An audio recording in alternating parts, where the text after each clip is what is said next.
జాతీయ బాలికల దినోత్సవం సందర్భంగా కాకినాడ ఎంఎస్ఎన్జి పోస్ట్ ఆఫీస్ ప్రాంగణంలో సుకన్య సమృద్ధి యోజన పథకం గురించి అవగాహన కార్యక్రమం నిర్వహించారు.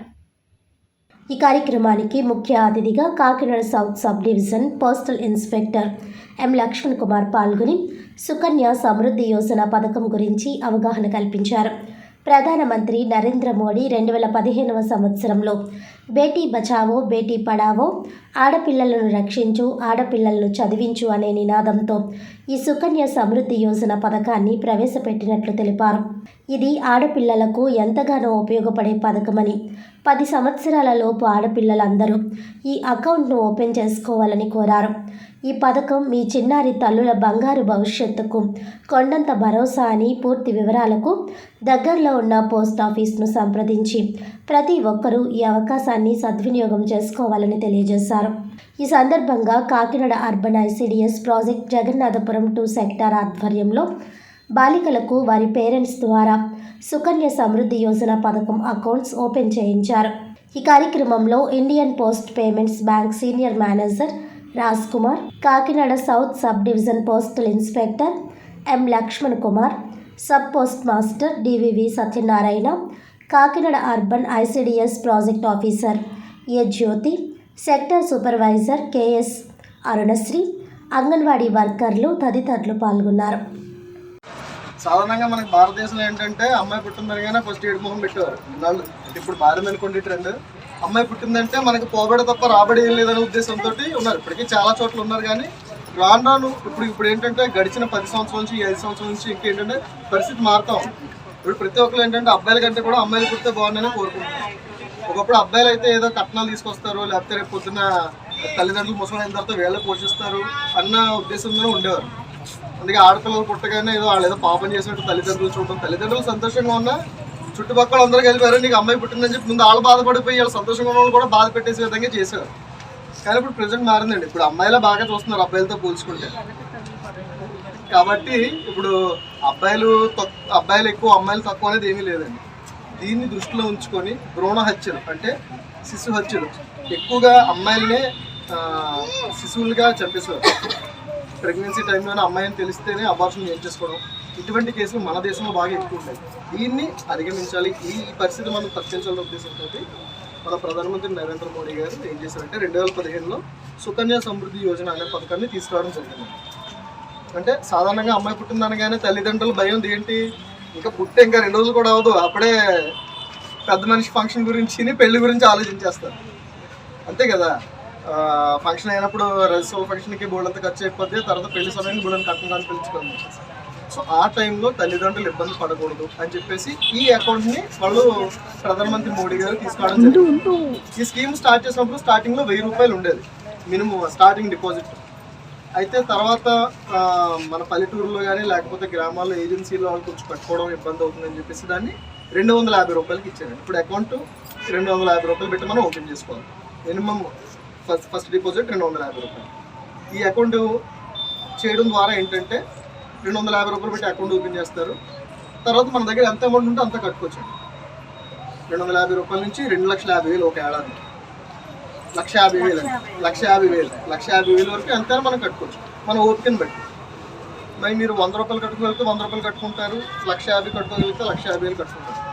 సపోజ్ ఇందులో ఉద్యోగస్తులు ఉన్నారనుకోండి, ఈ కట్టిన 1,50,000 కూడా ఇన్కమ్ ట్యాక్స్ ఎగ్జంప్షన్ కింద ATCలో చూపించుకోవచ్చు. సో ఇందులో ఉన్న బెనిఫిట్స్ ఏంటంటే ఆడపిల్లలకి 250 రూపాయలు చెప్పిన కట్టడం వల్ల ఫస్ట్ దీనికి చక్ర వడ్డీ పడుతుంది. మిగిలిన అన్ని అకౌంట్స్కి సాదా వడ్డీ పడుతుంది, కానీ సుకన్య అకౌంట్కి మాత్రం చక్ర వడ్డీ పడుతుంది. మొదటి ఏడాది మనకి ఏదైతే ఇంట్రెస్ట్ వచ్చిందో అది అసల్లో కలిపేసి దాని మీద వడ్డీ ఇస్తారు, చక్ర వడ్డీ ఎక్కువ వడ్డీ. మిగిలిన అన్ని స్కీమ్స్తో పోల్చుకుంటే సుకన్య అకౌంట్కి మాత్రం అత్యధికంగా ఎక్కువ వడ్డీ ఇస్తున్నారు. మిగిలిన అన్ని అకౌంట్స్తో కూడా పోల్చుకున్నా కూడా సుకన్య అకౌంట్కి ఎక్కువ వడ్డీ ఇస్తారు. ఈ అకౌంట్ పోస్ట్ ఆఫీసుల్లో బ్యాంకుల్లో ఎక్కడైనా కూడా ఓపెన్ చేసుకోవచ్చు.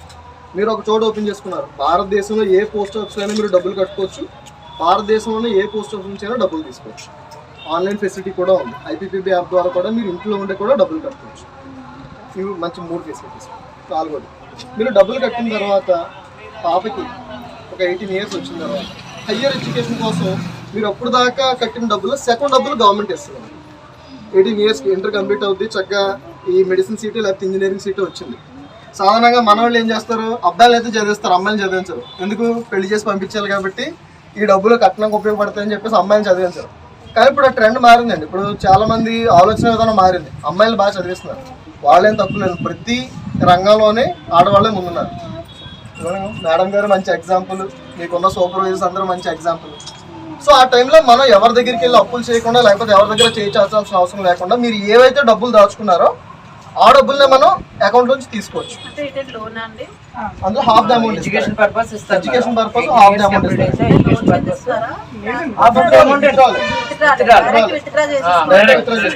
అయితే హాఫ్ ద అమౌంట్ ఇస్తారు.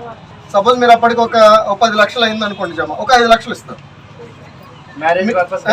మిగిలిన అమౌంట్ మెచ్యూరిటీ అయిన తర్వాత మ్యారేజ్ పర్పస్కి ఇస్తారు. అంటే మనం వెడ్డింగ్ కార్డు పెట్టినా, లేకపోతే మ్యారేజ్ అయిపోయిన తర్వాత మ్యారేజ్ సర్టిఫికేట్ సబ్మిట్ చేసినా, లేకపోతే మెచ్యూరిటీ టైం అయిపోయినా 21 సంవత్సరాలు అండి.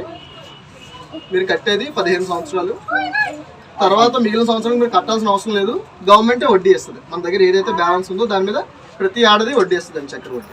సో మీరు ఓపెన్ చేసిన దగ్గర నుంచి 15 ఏళ్ళుగా మాత్రం కడితే చాలు. మీకు డౌట్ రావచ్చు, ఇది 21 సంవత్సరాలకు ఎందుకు మేనేజ్ చేశారంటే, మన వివాహ వయసు 18 సంవత్సరాలు 21 సంవత్సరాలు ఉండేది. దాన్ని ఇప్పుడు రివైజ్ చేసింది గవర్నమెంట్. 21 సంవత్సరాలు 24 సంవత్సరాలు చేశారు. సో పాప వయసు ఖచ్చితంగా 21 సంవత్సరాలకు మాత్రమే పెళ్లి చేయాలి అన్న ఉద్దేశంతో 0 to 21 అంటే పుట్టిన పాపకి మనం ఇప్పుడు అకౌంట్ ఓపెన్ చేసాం అనుకోండి, 21 సంవత్సరాలు టైం పీరియడ్. మీరు 15 ఏళ్ళు కడతారు, తర్వాత మిగిలిన సంవత్సరాలతో వడ్డీ గవర్నమెంట్ వేస్తుంది. 21 సంవత్సరాలకి అది మెచ్యూరిటీ అవుతుంది.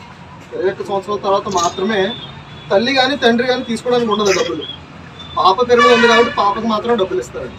సో ఈ డబ్బులు ఎక్కడ మధ్యలో దుర్వినియోగం అయిపోకుండా కేవలం అమ్మాయికి మాత్రం వచ్చే విధంగా డిజైన్ చేశారండి ఈ అకౌంట్. మధ్యలో ఎందుకు తీసుకోకూడదంటే, చూడండి పల్లెటూరులో మేము కొన్ని క్యాంప్స్ కండక్ట్ చేసినప్పుడు చెప్తూ ఉంటారు, అండి మేము ఎలా కష్టపడి డబ్బులు దాచామండి, మా ఆయన వచ్చి రాత్రి రాత్రి మొత్తం డబ్బులు పట్టుకెళ్ళిపోయాడు, తాగడం తగలేసాడని చెప్పేసి. సో ఇలాంటివి ఏవి జరగకూడదు ఈ అకౌంట్లో. మనం ఏదైతే ఒక స్కీమ్ని ఇంట్రడ్యూస్ చేసామో ఇది అందరికి ఉపయోగకరంగా ఉండాలి. మన భారతదేశంలో భ్రూణ హత్యలు అనేవి ఖచ్చితంగా తగ్గాలి. అమ్మాయిల్ని తక్కువగా చూసే భావన జనాల్లోంచి తీసేయాలి.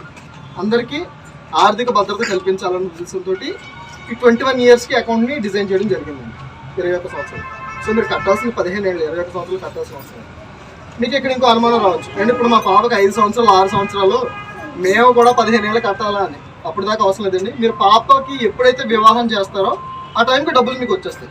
సపోజ్ ఇప్పుడు పాపకి 9 సంవత్సరాలు అనుకోండి, మీరు ఒక 21 సంవత్సరాలకి మ్యారేజ్ చేస్తారంటే ఎంత ఉందండి టైము? 12 సంవత్సరాలు, అంతే కదా, 12 సంవత్సరాలు. సో మీరు 12 సంవత్సరాలు కట్టిన తర్వాత ఆటోమేటిక్గా పాపకి వివాహం చేసే టైంకి డబ్బులు ఇచ్చేస్తారు. సో మీరు ఖచ్చితంగా ఆ టైం వరకు వెయిట్ చేయాల్సిన అవసరం లేదు. చూడండి, సో ఇది చాలా మంచి పథకం అండి. మీకున్న అమ్మాయిలందరికీ చక్కగా అకౌంట్లు ఓపెన్ చేయండి.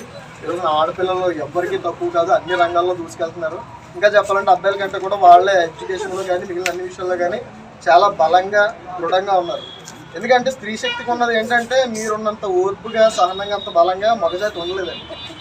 ఏదో శారీరకంగా బలంగా ఉంటుంది తప్ప మానసికంగా బలంగా ఉన్నది ఎవరంటే స్త్రీ వాళ్ళు మాత్రమే.